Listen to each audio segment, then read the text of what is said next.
بسؤال أول عن التسعيرة المرتفعة للطريق السيار وجدة فاس للسيدات والسادة النواب المحترمين من الفريق الاستقلالي للوحدة والتعادلية. تفضلوا سيد نائب محترم. بسم الله الرحمن الرحيم، والصلاة والسلام على أشرف المرسلين.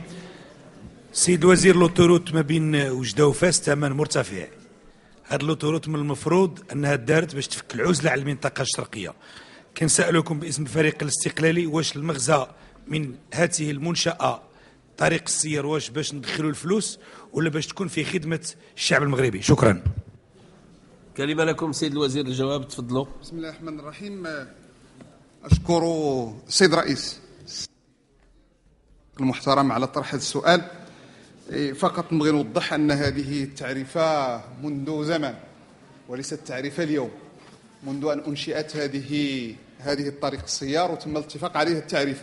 المسألة الثانية، هذه مناسبة باش نوضح للرأي العام وعلى رأسهم السادة المنتخبين النواب البرلمانيين أن الفلسفة التي تحكم الطريق السيار ليس هو الربحية.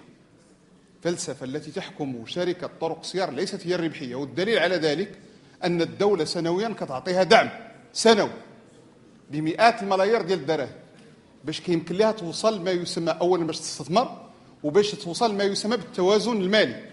المسألة الثالثة أن كاين واحد العدد ديال المقاطع غير مربحة تماما، باستثناء بعض المقاطع أهمها اللي مربح بشكل كبير جدا وهو ما بين الدار البيضاء والرباط.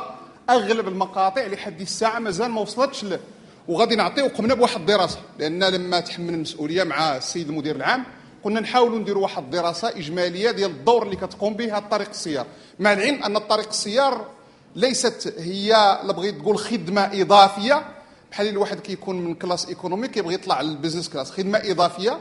وانتم كتعرفوا الخدمة الإضافية باش يمكن لك تطورها نظرا للكلفة ديالها لابد أن يوقع فيها واحد النوع من التضامن من طرف المستعملين. هذه الطريق هذه كلفت 13 مليار ديال الدرهم.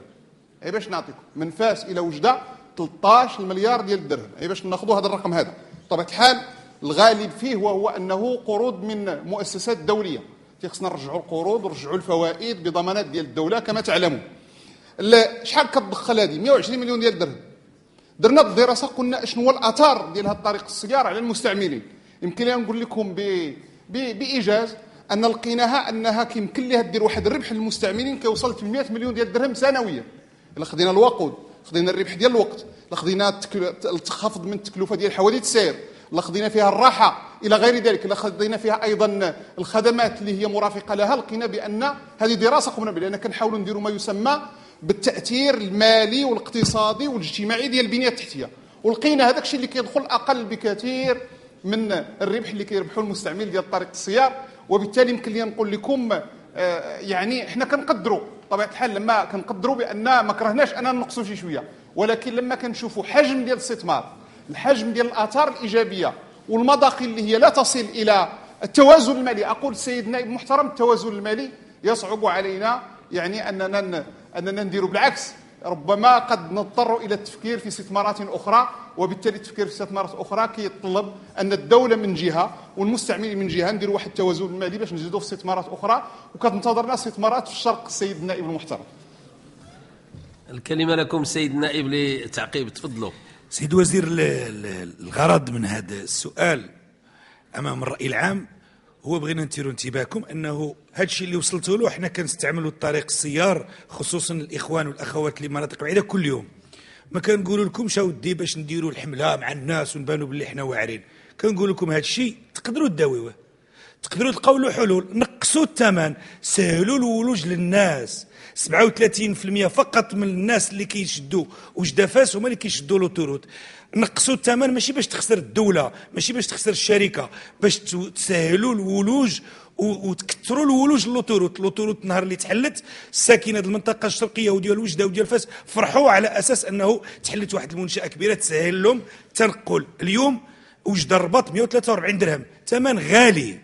الي روتور وجده بالطوموبيل 1200 درهم، بزاف على التنقل في السياره. وبالتالي من غادي تنقصوا الثمن غادي يكثر العدد ديال مستعملي الطريق السيار، ماشي فقط المقطع ديال وجده فاس. بلا ما ديروا دراسه، حنا مستعملي الطرق نقدروا نقول لكم الرباط دار البيضاء هي اللي فيها الرواج كثير، اما المقاطع كلها في المغرب ناقصه بفعل الثمن المرتفع.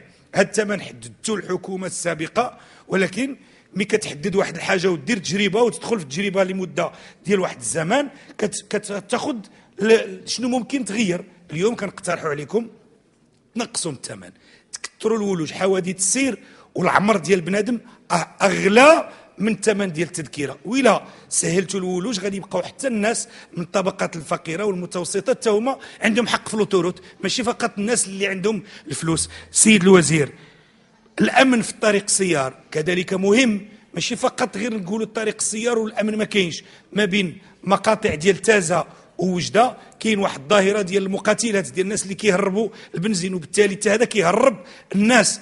كاين كذلك ثلاثه ديال التيل اللي حليتو ما بين الرباط والدار البيضاء، درتو 3 فوا من كل جهه، ما وعيناش الناس كتشد من لا دروات لا غوش، ما كاينش واحد ما توالفناش بهاد لوطوروت. ديروا كذلك التوعيه المواكبه للوطوروت.